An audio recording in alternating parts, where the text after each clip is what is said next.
pas suivi mes celles-là, si je m'étais parjuré, si j'étais pas parti faire la guerre, alors qu'en plus j'en ai rien à faire de cette guerre, eh bien je ne serais pas là aujourd'hui et je serais vivant.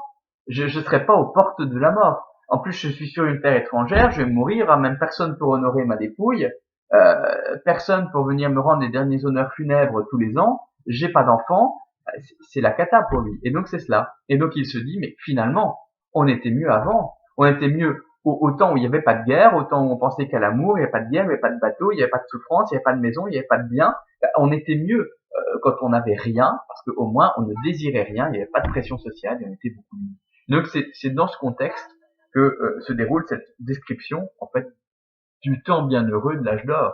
Donc c'est même pas une espèce de paradis perdu, c'est en fait le temps où les gens étaient heureux parce qu'il n'y avait pas la notion de possession, de guerre ou de voyage, tout simplement. Alors c'est un texte qui va énormément inspirer les auteurs postérieurs. Donc vous avez par exemple ce texte de Du Bellay, je pense, heureux qui comme Ulysse a fait un long voyage. Donc c'est un texte qui vous décrit le regret de ce qu'il a quitté d'un personnage.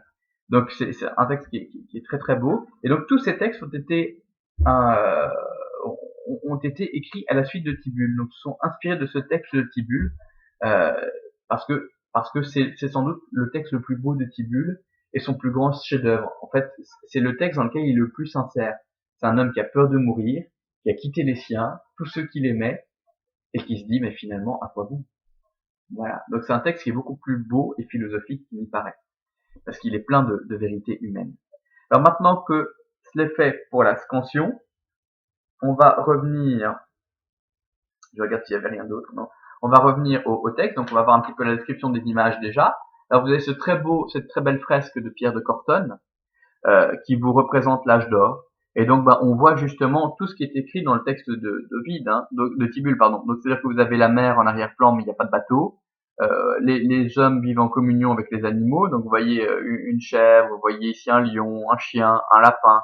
Tout le monde vit en communauté. On mange pas le lapin. Pourquoi? Parce qu'on se nourrit des fruits des arbres, qui tendent de même leur ramure vers les gens. On n'a pas de bijoux, on a des couronnes de feuillage. On vit sous les feuillages et alors on vit nu puisque il n'y a pas la notion de vêtements, il n'y a pas la notion de péché, il n'y a pas la notion de luxure. On vit d'amour et d'eau fraîche. Voilà. Donc le tableau est une très belle, sans doute la plus belle représentation de l'âge d'or selon moi, donc un tableau de la Renaissance. Voilà. Donc les animaux vivant en communion avec les êtres humains, ils ne s'entretuent pas.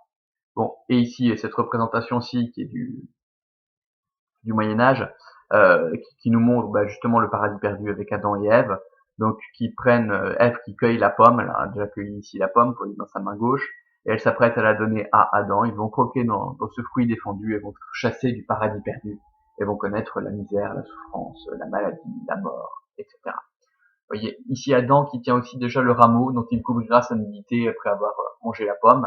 Et ici, ce que je trouvais intéressant, c'est que le pommier est représenté sous la forme d'un cadavre avec le serpent dedans. Voilà, donc le fruit de la connaissance va entraîner la mort pour les humains. Bon, ça c'était juste pour illustrer, mais ça n'a pas énormément d'intérêt. Et ici, vous avez une représentation de Saturne, puisque l'âge d'or est censé être situé sous le règne de Saturne. Donc Saturne, dieu du temps, Chronos chez les Grecs, qu'on représente toujours avec une faux, puisque il tue, le temps qui passe meurt et ne revient jamais. Et puis le sablier pour montrer que le temps passe. D'accord? Alors on a beaucoup de représentations de Saturne dans l'art.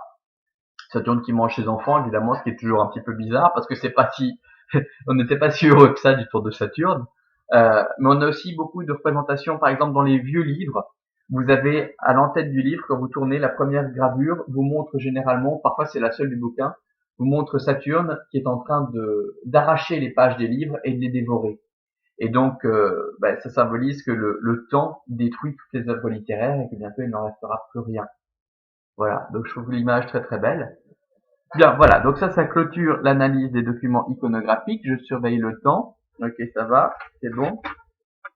Donc, je regarde il y a des choses que je ne vous ai pas mises. Hop, hop, hop, pas de guerre, pas de mourir sur terre étrangère, l'un des siens, un de ses larmes, nostalgie, oui, bon. Ah oui, voilà. Je vais clôturer là la vidéo et je vais en recommencer une nouvelle pour le commentaire suivant, qui va être assez rapide.